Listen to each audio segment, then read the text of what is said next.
एका धोका आपल्या समोर मांडावा यासाठी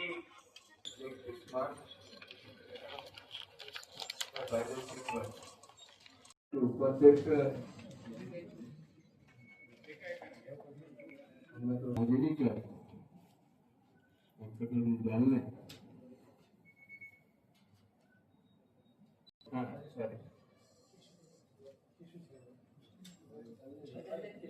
नांदेड जिल्हा मध्यवर्ती सहकारी बँकेची 31 मार्च 2026 ची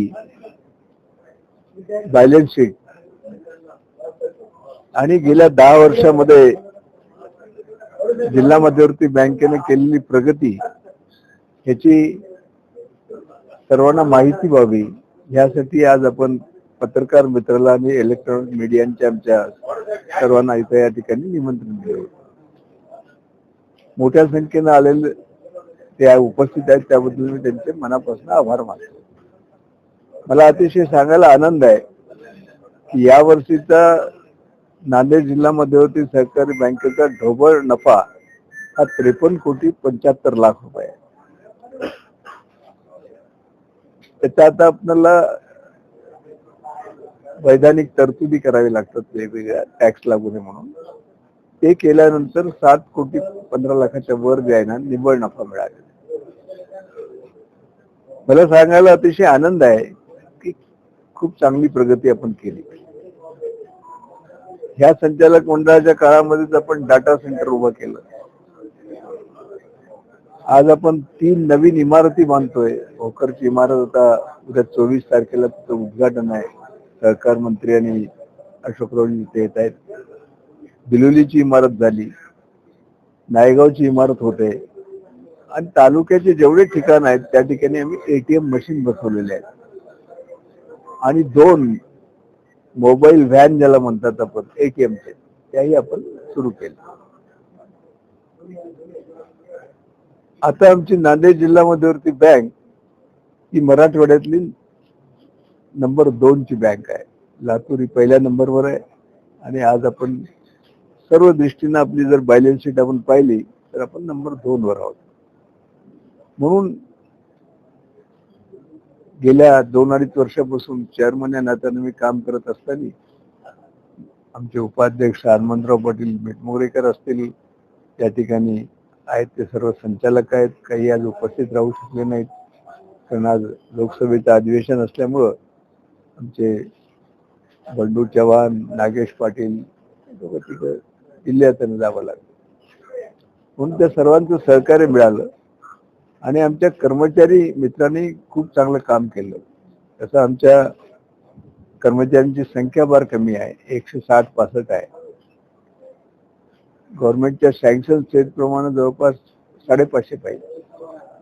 तरी पण तेवढ्या कर्मचाऱ्यावर आपण ही बँक अतिशय चांगल्या पद्धतीने चालवली आणि आज आपण मराठवाड्यामध्ये नंबर 2 ची बँक आपली आहे.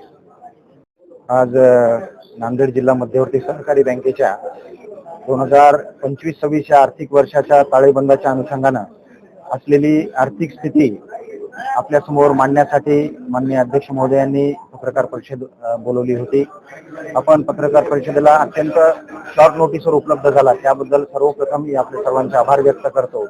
आणि बँकेच्या ताळेबंदाची संपूर्ण माहिती तुम्हाला अध्यक्ष महोदयांनी दिलेलीच आहे, परंतु ठळक ज्या गोष्टी आहेत त्या मुद्दाम उल्लेख करतो. बँकेचा जो ढोबळ नफा आहे तो 53,75,00,000 रुपये झालेला आहे आणि त्यामध्ये वैधानिक ज्या तरतुदी आहेत त्या तरतुदी जाता 7,32,00,000 रुपये निव्वळ नफा बँकेला झालेला आहे.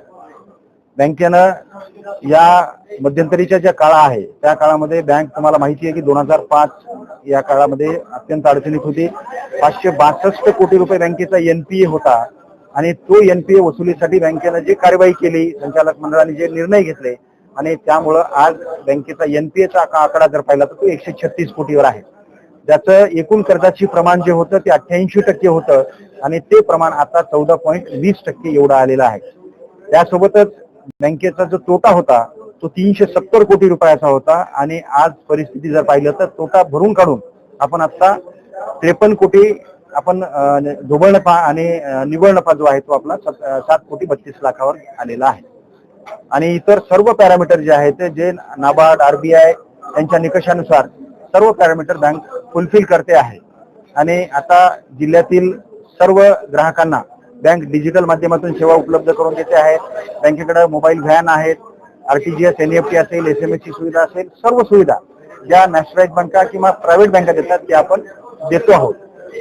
यासोबतच मला सांगायला अत्यंत आनंद वाटेल की भोकर शाखा आमची जी आहे त्याचं 24 तारखेला लोकार्पण आहे, ज्याला माननीय सहकार मंत्री महोदय येणार आहेत, माजी मुख्यमंत्री महोदय येणार आहेत आणि अत्यंत सुसज्ज अशी इमारत आम्ही तिथे उभारलेली आहे.